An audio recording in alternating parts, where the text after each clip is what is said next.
Over the years, I've done like hundreds of projects. The way we put it together, breaking it up to 3 lots. We've already added significant value to the project before we even pay for it. The level of the yield and the different use is very unique. Trust comes through reputation, and reputation comes by doing what you said you're going to do. The skill set also is what I like about the team. Our focus isn't on getting you to trust us. Our focus is on delivering what we said we're going to do. 1 year, I did 98 transactions as a sales and leasing agent in commercial. The project I completed before this one was up on the Sunshine Coast. We did 12 townhouses. The reason I could do that volume of transactions is I understood the end user. We brought on a couple of projects last year that are still under construction now because projects take time. And then we did 4 commercial units along the front of the complex. So it was a mixed-use development. We sold the units before completion and had the townhouses leased and sold before completion as well. I've been very lucky that over my career to date, I've built pretty well everything you could build.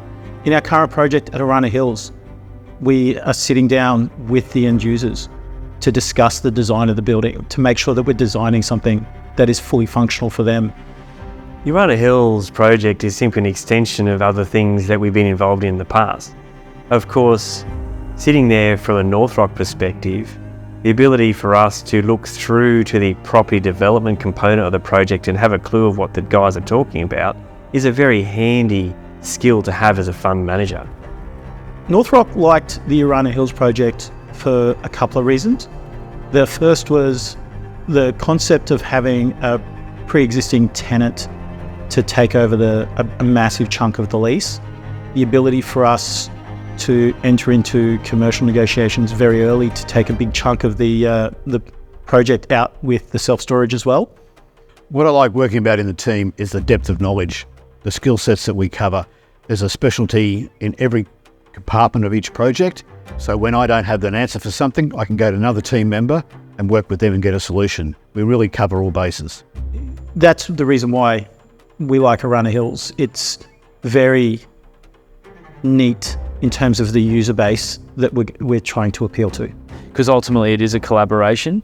I think sometimes that collaboration gets diluted because the people running it don't actually understand how it works and therefore they actually can't provide value.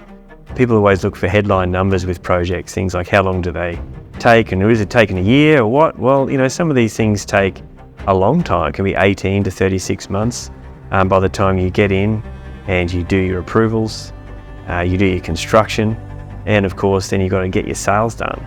As a developer, you can opt for a more sort of traditional model, and that is the sense that as the developer you don't actually have a lot of understanding around the built form, you don't have a lot of understanding around the way that it actually gets delivered, and so ultimately you rely on the consultants, so your designers, your superintendents, all that sort of thing. And basically you push all of that risk onto the builder. The way that we're approaching it, which yields a far better value proposition for the business, is to take a much more hands-on approach, identify where the risk is, and then actually manage that risk ourselves so that any exposure financially is a direct exposure. We're not paying margin on margin on margin. Development is simply a mechanism for us to correctly manage our investors' money, and the best way that we found to get those returns is through the development, because we are creating something new and accessing that newly created money when the buyers use bank finance to buy it. Our fee structure is not really different from other funds. Different funds have different fees for different things depending on the nature of their project. I actually set out to just help people in the property space make wise decisions. If someone else has worked out a way to pay you out of profits before they've been paid the profits, good luck to them. Because other than giving you back your money, I don't understand how it works. When asked if we pay regularly, quarterly, monthly, all that sort of stuff, my answer is simple: no. The property development funds just can't pay like that. And if they do, and if someone else is paying you like that, here's what they're doing. They're simply using your money to pay you back. Investors in the fund sit as first and then second mortgagee on the project so that they rank above other creditors. So from that point of view, we've protected the downside and you've got a team there to deliver the upside. What I'd always set out to do was to help people manage their money best.